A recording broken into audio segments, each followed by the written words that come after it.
Hello friends, आज हम solids की इलेक्ट्रिकल प्रॉपर्टीज पढ़ेंगे।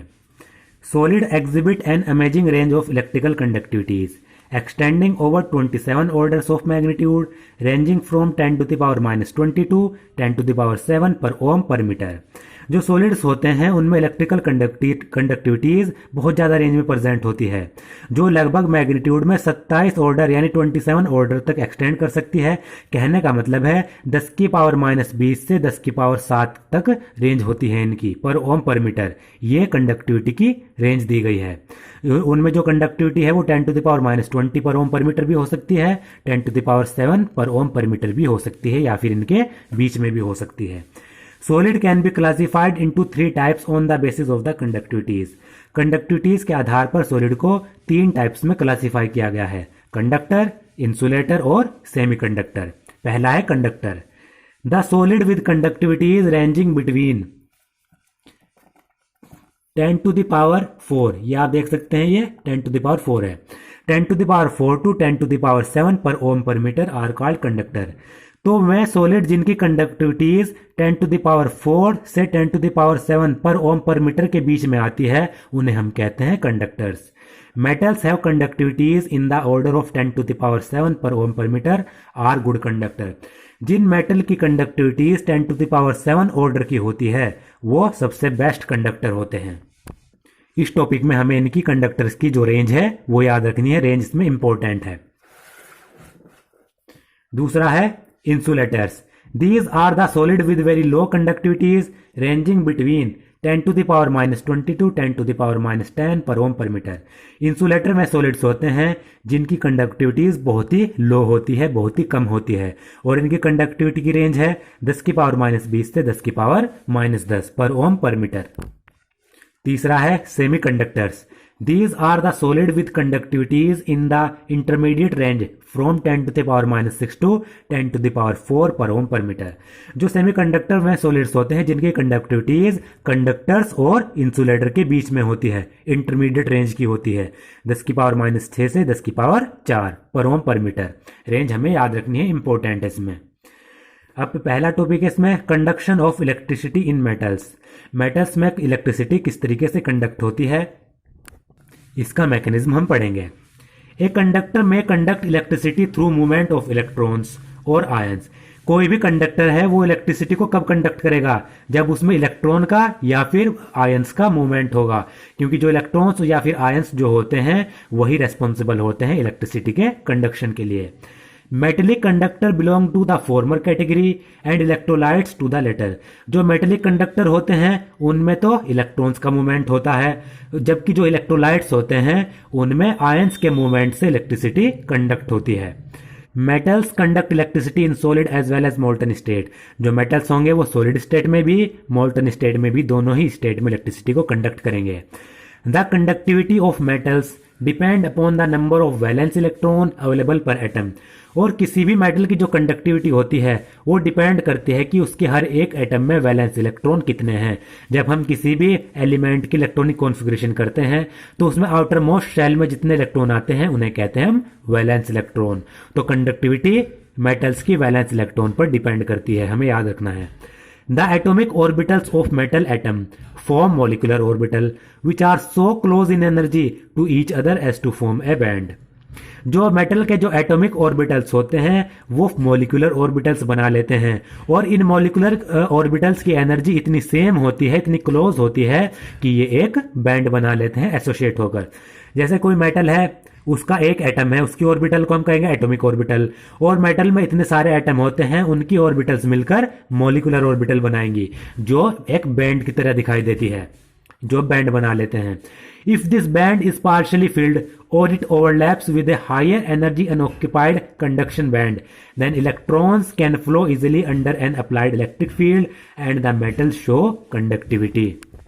तो इसमें कहा गया है कि जो ये बैंड बन गया, जो इलेक्ट्रॉन का जो बैंड है ऑर्बिटल्स का, तो अगर ये बैंड इलेक्ट्रॉन से पार्शियली फिल्ड है या फिर ये किसी हायर एनर्जी वाले अनऑक्युपाइड कंडक्शन बैंड के साथ ओवरलैपिंग कर रहा है, तो उससे क्या होगा, जो इस वाले बैंड में इलेक्ट्रॉन का जो बैंड है उसके जो इलेक्ट्रॉन्स हैं वो इजीली एक इलेक्ट्रिक फील्ड जब अप्लाई की जाएगी तो वो कंडक्शन बैंड में ट्रांसफर हो जाएंगे और जो मेटल होगा वो कंडक्टिविटी को शो करेगा। अब हम इसे डायग्राम से समझते हैं, डायग्राम ही ज्यादा समझ आएगा। अब ये डायग्राम देखिए, यह पहले मेटल में दिखाया गया है। इसमें जो आप ये बैंड देख रहे होंगे यह है जो मॉलिक्यूलर ऑर्बिटल्स बैंड बना रहे हैं वो वाला जो इलेक्ट्रॉन से पार्शियली फिल्ड है। ये आप ब्लू कलर से देख रहे होंगे, यहां पर ये इलेक्ट्रॉन पार्शियली फिल्ड है इसमें। तो इसके आसपास ही एक और बैंड होगा जिसे कहेंगे हम कंडक्शन बैंड। और जो कंडक्शन बैंड होता है ये अनऑक्यूपाइड होता है, ये बिल्कुल एम्प्टी होता है। और ये इतने आसपास होते हैं जो पार्शियली फिल्ड बैंड है और कंडक्शन बैंड है कि ये एक दूसरे की ओवरलैपिंग करते हैं, इनके बीच में गैप नहीं होता। जब हम इलेक्ट्रिक फील्ड अप्लाई करेंगे तो जो पार्शियली फील्ड बैंड के जो इलेक्ट्रॉन्स हैं वो एक्साइट हो जाएंगे। एक्साइटेड होने के बाद वो इस कंडक्शन बैंड में जंप कर जाएंगे और जब इलेक्ट्रॉन्स कंडक्शन बैंड में चले जाएंगे तो मेटल से वो इलेक्ट्रिसिटी को कंडक्ट करेगा, जैसा यहां पर दिखाया गया है। इन दोनों बैंड्स ने, पार्शियली फील्ड बैंड और जो ये अनऑक्यूपाइड बैंड है कंडक्शन बैंड, इन्होंने ओवरलैपिंग कर ली, इलेक्ट्रिक फील्ड हमने अप्लाई किए तो ये इलेक्ट्रॉन एक्साइट होकर कंडक्शन बैंड में चले जाएंगे और मेटल्स इलेक्ट्रिसिटी को कंडक्ट करेगा। यही इसमें कहा गया था। If the gap between field valence band and the next higher unoccupied band conduction band is large, electrons cannot jump it and such a substance has very small conductivity and it behaves as an insulator। तो जो valence band है और उसके आगे वाला जो unoccupied conduction band है उनके बीच में जो गैप है वो लार्ज हो जाए, उनके बीच में लार्ज गैप हो जाए तो जो इलेक्ट्रॉन्स हैं वो वैलेंस बैंड से कंडक्शन बैंड में जंप नहीं कर पाते। और जो इस प्रकार के सॉलिड होते हैं वो उनकी स्मॉल कंडक्टिविटी बहुत ही स्मॉल होती है और वो इंसुलेटर की तरह बिहेव करते हैं। ये आप देख सकते हैं इंसुलेटर्स का। इंसुलेटर में ये वैलेंस बैंड है, जो वैलेंस बैंड है वो पूरा का पूरा इलेक्ट्रॉन से फिल्ड है और जो ये एम्प्टी बैंड है ये है कंडक्शन बैंड। और इनके बीच में जो गैप है जिसको फॉरबिडन जोन कहते हैं वो गैप बहुत ही लार्ज है। तो जब हम इलेक्ट्रिक फील्ड अप्लाई करेंगे तो जो ये इलेक्ट्रॉन्स हैं वो इस गैप को भेद नहीं पाएंगे, यानी इस वैलेंस बैंड से जंप करके वो कंडक्शन बैंड में नहीं जा पाएंगे। इसलिए जो इंसुलेटर है उसके इलेक्ट्रॉन्स कंडक्शन बैंड में नहीं जा पाते, इसलिए वो इलेक्ट्रिसिटी भी कंडक्ट नहीं कर पाता। अब है अगला, conduction of electricity in semiconductors. Case of semiconductor the gap between the valence band and conduction band is small. अगर हम सेमीकंडक्टर्स की बात करें तो वैलेंस बैंड और कंडक्शन बैंड के बीच में जो गैप होता है सेमीकंडक्टर में वो बहुत ही स्मॉल होता है। Therefore, some electrons may jump to conduction band and show some conductivity। तो इस कम गैप के कारण कुछ इलेक्ट्रॉन्स क्या करते हैं, वैलेंस बैंड से कंडक्शन बैंड में चले जाते हैं इलेक्ट्रिक फील्ड अप्लाई करने के बाद और कंडक्टिविटी को शो करते हैं। Electrical conductivity of semiconductor increases with rise in temperature since more electron can jump to the conduction band. जो सेमीकंडक्टर्स की इलेक्ट्रिकल कंडक्टिविटी होती है वो टेम्परेचर बढ़ाने के साथ साथ बढ़ती है। ऐसा इसलिए होता है जैसे जैसे हम टेम्परेचर बढ़ाएंगे तो वैलेंस बैंड से और ज़्यादा इलेक्ट्रॉन एक्साइट होंगे और एक्साइट होने के बाद कंडक्शन बैंड में चले जाएंगे और कंडक्टिविटी इंक्रीज कर देंगे। Substance like silicon and germanium show this type of behavior and are called intrinsic semiconductor। कुछ सब्सटेंस होते हैं जैसे कि सिलिकॉन और जर्मेनियम, वो इस प्रकार का बिहेवियर शो करते हैं सेमीकंडक्टर के टाइप का, इसलिए हम उन्हें कहते हैं इंट्रिंसिक सेमीकंडक्टर्स। इंट्रिंसिक सेमीकंडक्टर में सेमीकंडक्टर हैं जिनमें कंडक्टिविटी को टेम्परेचर बढ़ाने के साथ साथ इंक्रीज किया जा रहा है। अब हम ये देख लेते हैं इसका भी डायग्राम। यह वैलेंस बैंड है जिसमें इलेक्ट्रॉन पूरे के पूरे फील्ड हैं। ये एम्प्टी बैंड है कंडक्शन बैंड। कंडक्शन और वैलेंस बैंड के बीच में गैप बहुत ही स्मॉल है।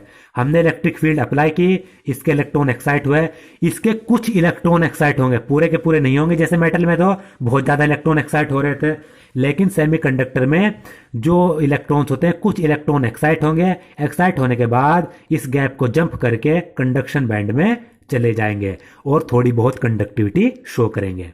अगर हम टेम्परेचर बढ़ा दें इसके सेमीकंडक्टर के एलो का टेम्परेचर अगर हम इंक्रीज कर दें तो इससे क्या होगा, इलेक्ट्रॉन्स और ज़्यादा एक्साइटेड होंगे, और ज़्यादा एक्साइटेड होंगे तो वैलेंस बैंड से और ज़्यादा कंडक्शन बैंड में ट्रांसफर होंगे और इसकी कंडक्टिविटी को इंक्रीज कर देंगे। The conductivity of these intrinsic semiconductor is too low to be of practical use. तो जो ये इंट्रिंसिक सेमीकंडक्टर होते हैं इनकी कंडक्टिविटी बहुत लो होती है और इसका प्रैक्टिकली इसको यूज नहीं किया जा सकता। Their conductivity is increased by adding an appropriate amount of suitable impurity। तो इंट्रिंसिक जो सेमीकंडक्टर्स होते हैं उनकी कंडक्टिविटी को बढ़ाने के लिए उनमें कुछ सुटेबल इम्प्योरिटी ऐड की जाती है। This process is called doping. तो ये इंट्रिंसिक सेमीकंडक्टर में जो इम्प्योरिटी ऐड की जा रही है इस प्रोसेस को डोपिंग कहते हैं। Doping can be done with an impurity which is electron rich और electron deficient as compare to the intrinsic semiconductor silicon और जर्मेनियम। तो जो डोपिंग हम करते हैं इम्प्योरिटी के रूप में वो या तो इलेक्ट्रॉन रिच या फिर इलेक्ट्रॉन डेफिशिएंट एलिमेंट के द्वारा की जाती है। यानी डोपिंग के लिए जो एलिमेंट यूज किया जा रहा है वो सिलिकॉन से इलेक्ट्रॉन रिच भी हो सकता है, सिलिकॉन और जर्मेनियम से, और उनसे इलेक्ट्रॉन में कम भी हो सकता है, इलेक्ट्रॉन डेफिशिएंट भी हो सकता है। Such impurities introduce electronic defects in them. तो जो ये इंप्योरिटीज ऐड की जा रही हैं ये इंट्रिंसिक सेमीकंडक्टर में इलेक्ट्रॉनिक डिफेक्ट्स को इंट्रोड्यूस कर देती हैं।